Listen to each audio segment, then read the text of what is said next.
আসসালামু আলাইকুম। আপনার উপর শান্তি বর্ষিত হোক। প্রিয় সুহৃদ, খতমে কামালের ৩৫তম ধাপে আপনাকে স্বাগতম। আপনি জানেন, রোগ শোক, বিপদ আপদ, আসমানি জমিনি বালা মুসিবত, সকল ধরনের অস্থিরতা, অশান্তি, অনিশ্চয়তা, নিরাপত্তাহীনতা, দুর্যোগ, দুর্বিপাক, আজাব গজব থেকে মুক্তির জন্যে খতমে কামালি এক সহজ আমল। খতমে কামালির এই আমলের মধ্য দিয়ে প্রার্থনাকারী প্রার্থনার সাথে মিশে যান। আসলে প্রার্থনাকারী যখন প্রার্থনার সাথে মিশে যান, তখন প্রার্থনা কবুল হয়। খতমে কামালি প্রার্থনা কবুলের এই পরম মুহূর্তে আপনাকে নিয়ে যাবে। তাই নিজের, অন্যের, সমাজের, দেশের, মানব জাতির যে কোনো কল্যাণের নিয়তে আপনি এই আমলে অংশ নিন। আপনি সকল বিপদ আপদ, বালা মুসিবত মুক্ত হন। আপনার জন্যে কল্যাণকর সকল দোয়া আল্লাহ কবুল করুন। সব সময় আল্লাহ আমাদেরকে তার রহমতের ছায়ায় রাখুন। এই কামনা করে আমি শহীদ আল বুখারী মহাজাতক খতমে কামালির পুরো প্রক্রিয়ায় আপনার সাথে থাকছি। আসুন এবার আমরা ডুবে যাই সত্যের গভীরে।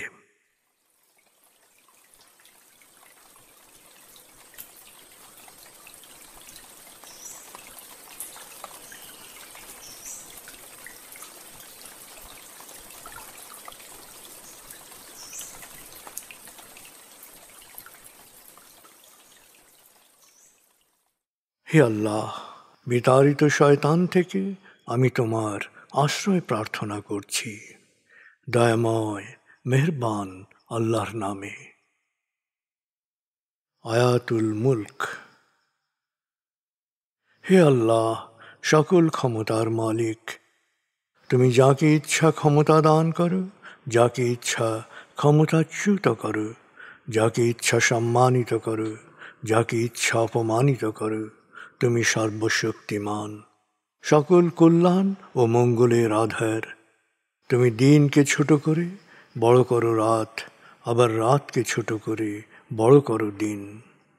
তুমি প্রাণহীনে দাও প্রাণ, আর প্রাণবন্তকে করো প্রাণহীন। তুমি যাকে চাও বেহিসাব রিজিক দান করো। সূরা আলে ইমরান আয়াত ২৬-২৭। আয়াতুল কুরসি। আল্লাহ ছাড়া কোনো উপাস্য নেই। তিনি শাশ্বত, চিরঞ্জীব, বিশ্ব প্রকৃতির সর্বসত্তার ধারক। তিনি তন্দ্রা নিদ্রাহীন, সদা সজাগ, মহাকাশ ও পৃথিবীর সব কিছুর মালিক। তার সদয় অনুমতি ছাড়া তার কাছে সুপারিশ করার সাধ্য কারো নেই। দৃশ্যমান বা দৃশ্য, অতীত বা ভবিষ্যৎ, সৃষ্টির সব কিছুই তিনি জানেন। তিনি যতটুকু জানাবেন, এর বাইরে তার জ্ঞানের সীমানা সম্পর্কে ধারণা করা কারো পক্ষেই সম্ভব নয়। তার আসন, তার কর্তৃত্ব পৃথিবী ও নভমণ্ডলের সর্বত্র বিস্তৃত, আর তার সংরক্ষণে তিনি অক্লান্ত। তিনি সর্বোচ্চ, সুমহান। সূরা বাকারা আয়াত ২৫৫।